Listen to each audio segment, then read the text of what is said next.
Саламатсыздар ма оқырмандар? Бүгінгі тақырыбымыз 3-ші дәрежелі көпмүшеге арналған жалпыланған вид теоремасы. Теоремамыз 3-ші дәрежелі көпмүшенің түбірлерінің қосындысы екінші коэффициенттің қарама-қарсысына тең.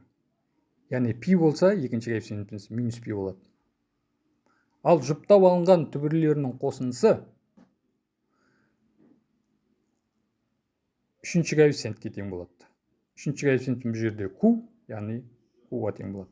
Ал түбірлерінің көбейтіндісі қарама-қарсы бос мүшеге тең болады. Енді осы вид теоремасын дәлелдейміз. Ол үшін бізге 8-ші класста өткен квадрат үш мүшені көгіштерге жүктеу тақырыбы бойынша жүктейтін едік. Енді дәл солай біздерде 3-ші дәрежелі көпмүшені көгіштерге жүктейміз. Дәл солай. Бізде мына 3-ші дәрежелі көпмүшеміз берілген x куб плюс px квадрат плюс qx плюс r деген. Енді осыны жүктейік. Яғни біздерде 3 көбішке жүктеледі. x минус x1, x минус x2, x минус x3 тең болады. Енді осы жақшаларды ашамыз. Бірінші алғашқы екі жақшаны ашып аламыз. Ол үшін x-ті x-ке көбейтеміз, x квадрат болады. x-ті минус x2-ке көбейтеміз, сонда x x2 болады минус.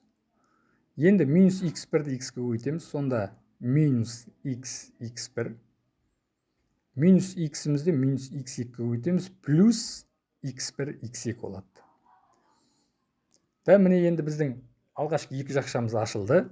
Ол бізде 4 мүшеге тең болды. Енді осы екі жақшамызды тағы ашамыз. Яғни x-ті x квадратқа көбейтеміз, x куб болады. x-ті минус x x2-ке көбейтеміз, сонда біздерде x квадрат x2. Келесі. x-ті минус x x1-ге көбейтеміз, сонда минус x квадрат x1 болады. Енді x-ті соңғы x1 x2-ге көбейтеміз, сонда плюс x1 x2 x болады. Енді біздер x-ті көбейтіп болдық. Енді минус x кубты осы 4 мүшемізге көбейтіп шығамыз. Минус x кубты x квадратқа көбейткен кезде бізде минус x квадрат x-тің x3 болады. x куб дедім ба мана. Енді минус x3-ті минус x x2-ге көбейткен кезде x x2 x3 болады. Өйткені мынада минус пен минус плюс береді.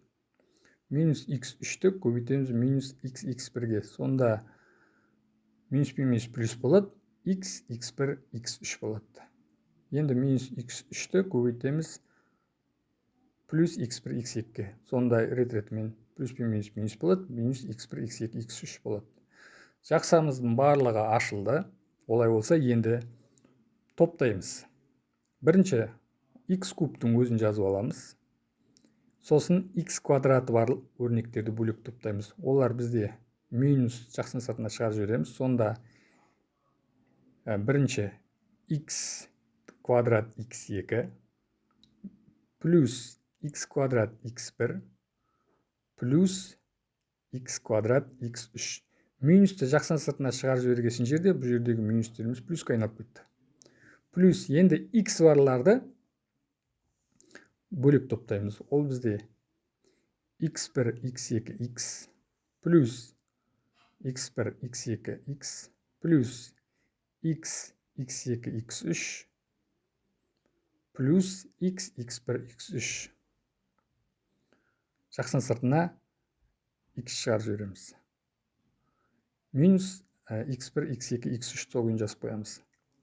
Енді x куб соғын жазып қоямыз да, енді мынарда ортақ көбейткіш жақсын сыртын шығарамыз. Бұл жерде ортақ көбейткіш бірінші жақшадағы x квадрат. Сонда жақшаның ішінде x1 плюс x2 плюс x3 қалады да, x квадрат жақсын сыртына шығып кетеді.